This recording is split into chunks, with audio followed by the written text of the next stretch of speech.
viewers, and welcome to a new edition of our program, Africa Today. The UN Agency for the Palestine Refugees warns that it may have to halt all operations by the end of the month. The main United Nations agency in Gaza had warned that it most likely will have to halt its work in the war-torn enclave and across the Middle East by the end of the month after the donors paused funding over allegation some of its staff were involved in the attacks on the 7th of October.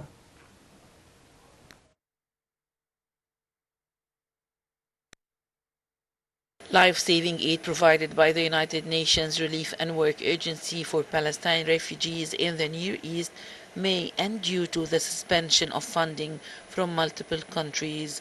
Commissioner General Philippe Lazzarini said that the US, UK, Canada, Italy and Finland are among the countries that have suspended funding to the UNRWA pending an investigation into allegations that members of the staff participated in October 7th attack. It is shocking to see suspension of funds to the agency in reaction to allegation against a small group of staff, especially given the immediate action that UNRWA took by terminating their contracts and asking for a transparent, independent investigation. The UNRWA is the primary humanitarian agency in Gaza, and over 2 million people in the enclave depend on the agency for survival. Lazzarini urged countries that have suspended funding to UNRWA to reconsider before the agency is forced to suspend its humanitarian response. The lives of people in Gaza depend on this support, and so does regional stability. Germany is the latest major donor for the United Nations Relief and Works Agency to post funding pending on investigation of allegations that 12 employees were involved in the October 7th attack. The country's foreign ministry said in a statement that it would pause any new funding, and until such an investigation was complete, no UNRWA funding was in the pipeline as of today. The ministry added that Germany recently increased funding for the International Committee of Red Cross and UNICEF, originally known as the United Nations International Children's Emergency Fund, by 7 million euros, total $7.6 million as part of its humanitarian aid for Gaza. According to the latest Chinese customs data, China's total trade with Africa grew at a modest 1.5% in the year 2023 from 2022 to $282.1 billion, but Africa's trade deficit with China widened. According to the latest Chinese customs data, China's total trade with Africa grew a modest 1.5% in 2023 from 2022 to $182.1 billion. Chinese exports to Africa reached $173 billion, an increase of 7.5% over 2022, while its imports from the continent dropped by 7.6% to $109 billion. Figures from the General Administration of Customs showed. While the $100 million year-on-year increase made 2023 bilateral trade a record, Africa's trade deficit with China continued to expand from $469 billion in 2022 to $646 billion last year. In Beijing, trade officials tried to strike an upbeat tone, hailing China's role in Africa as largest trade partner for 15 consecutive years. Africa's trade deficit expanded to $64 billion as China recorded a drop in trade with top partners on continent. Analysts predict it will take time and long-term effort to find a trade balance, and China might need to offer something new. The African Centers for Disease Control and Prevention, the continent's chief health advisor body, has tied the worst outbreak of cholera in 3 years to the climate change, saying that the adverse weather is raising the risk of the disease faster than in the rest of the whole world. The Africa Center for Disease Control and Prevention, the continent's chief health advisory body, has tied the worst outbreak of cholera in 3 years to climate change, saying adverse weather is raising the risk of this disease faster than in the rest of the world. That's as floods in Democratic Republic of Congo and across much of southern Africa stretch already fragile health systems limit access to safe water and sanitation, and force people from their homes. Cholera in Africa is a climate change issue, and outbreaks of cholera have swept across more than a dozen countries in the region over the past year, causing hundreds of deaths from rural Zambia to the outskirts of the capital of South Africa, the continent's most developed nation. The surge in cases comes even as Africa is the region's least responsible for climate change, but one of the hardest hit by adverse weather caused by a warming world. While most people can be successfully treated for the waterborne disease, which causes severe dehydration from vomiting and diarrhea through prompt administration of oral rehydration solution, it is harder in communities that have low pre-existing immunity to low vaccination rates and poor general health. The current shortages of cholera vaccines is also hampering efforts to contain outbreak of the bacterial disease. Globally, there are 15 to 18 million doses available, even as Africa needs as many as 80 million. Zambia has procured 1.7 million doses but requires 3.2 million. Zimbabwe needs 3.2 million doses but has only secured 800,000 doses, and the Congo is even worse off as needs 5 million doses but has none. Gavi, an international vaccine alliance, is trying to secure doses. Egypt exports to Africa rise 13% in 10 months. To shed more light on the issue, we are very much delighted to be joined over the phone by Ambassador Midhat El-Miligi, former Assistant Foreign Minister. Good afternoon to you, Mr. Ambassador. Good afternoon to you. Sir, Egypt exports to Africa surged 13% in 10 months to 6 billion US dollar. How do you view Egypt's leading role in the African continent, sir? Well, in this regard, specifically in the raise of the trade between Egypt and its partners in Africa, we have to confirm that there is several reasons behind this increase. First of all, that there is a raise of awareness about the importance of Africa as the first getaway of Egypt's exports to the world. So Africa is supposed to be number one for several reasons. Some of it are historically, and others is also due to the distance that is much less than exporting to any other continent or any other entity. Not to forget also that the most important thing that Egypt had this plan that it has been crafted, which is based on 3 axes actually. Those 3 axes or vision are based on, the first one is how to train the exporters through the best available means, and how to exploit the capabilities of the government agencies working on the export side.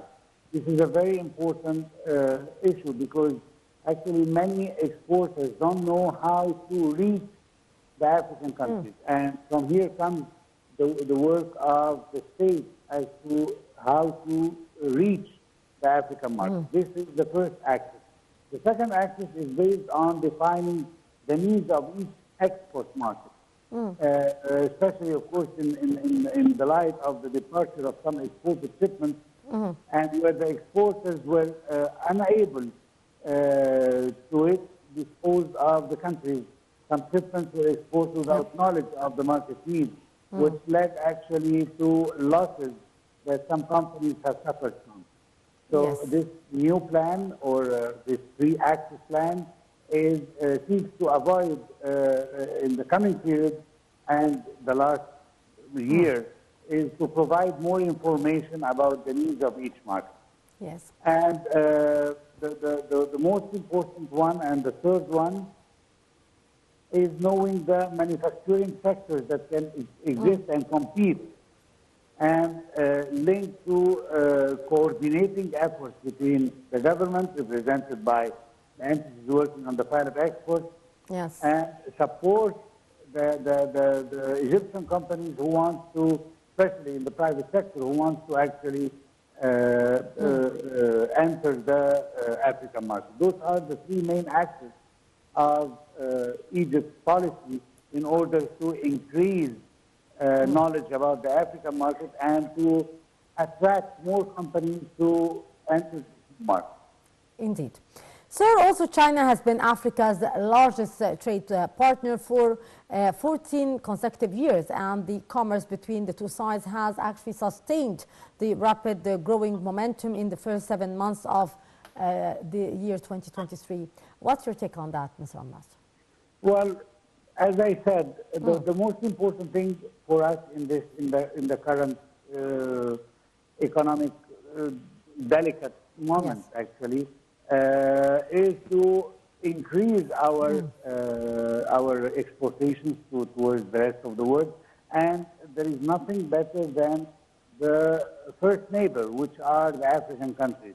Those are the ones where our products can compete and can excel and be seen and well received by the Africans. As you know, I was ambassador of Egypt to one of the African countries, yes, and I know how are the Egyptian products really welcomed in yes, the African market. They yes, know it's coming from a good quality and a competitive price. Not to forget that there are many other countries who are trying to enter this market. I mean, besides of course China and Turkey and many other countries yes, who want to get inside the African market. There are many other countries. We've seen recently even a visit of the United States State yes, Secretary to many African countries. Of course, it has a political nature, but also we have to not to forget the importance of the economic ties between countries into the deepen the relationship. And as we have all seen, ever since the first day of President Sisi in power in Egypt, yes, and he undertakes several visits to many African countries, especially the one that we are traditionally linked to, in order to boost our economy and to boost our commerce with those countries and other countries also in Africa. So yes, I think there is a common vision between the government and the private sector today in the importance of this trade for the Egyptian economy. And from here comes the increase of 13%, as you mentioned earlier in your report, yes, in the trade with the African countries. And I think this shows that we now are on the good path, on the right way to increase our exports to the world, and of course starting with the African countries. yes, indeed. Sir, actually Trade and the Industry Minister Ahmed Samir expressed Egypt's commitment to the trade and industry agenda in Africa, especially amid the global challenges that have affected the African economies. How do you see that, and to what extent we can overcome these challenges that the whole world is trying to face, actually? Well, unfortunately, the whole world and us in particular, we suffered from many obstacles and hurdles on the way. I mean, starting from the COVID almost 4 years ago, and with the economic crisis all over the world, with the Russian-Ukrainian war, and recently with the threat to the international maritime ways in the Red Sea. I mean, there are so many international conflicts and problems that are causing the slowdown of the Egyptian economy and elsewhere as well. And in this regard, it's very important what His Excellency the Minister of Commerce have mentioned. And we also have to mention the visit of Minister Rani al-Mashat of International Cooperation to Italy, very recent, in order to see the possibility of boosting our economy with better relations with the African and with the European through Italy, who had this conference that was dedicated to Italy, Africa in the new era now. And I think that all the governmental bodies are working into how to boost our economy through better trade and better commerce with Yes. various countries all over the world, but especially, and this is the most important thing for me, someone who is really enthusiastic about the need to be present in Africa, especially with the African continent Yes. that has a lot of possibilities. I mean, if I'm not revealing any secrets, many African countries are exporting over 80 and 90% in some cases of all their Yes. needs. So where is Egypt in this? There are other countries who are doing more effort, and I think that we have also to increase our efforts, although there is already an effort that has been translated into a 13% growth. Yes. But this is not enough. We deserve a better place in those Indeed. countries, and we have to push it more forward. Indeed. Ambassador Medhat El-Meligi, former Assistant Foreign Minister, thank you so much, sir, for your precious input, and that, our dear viewers, would bring us to the end of this edition of our program, Africa Today. Till tomorrow with another crew, I'm Haisi Rabia signing off. Many thanks for watching.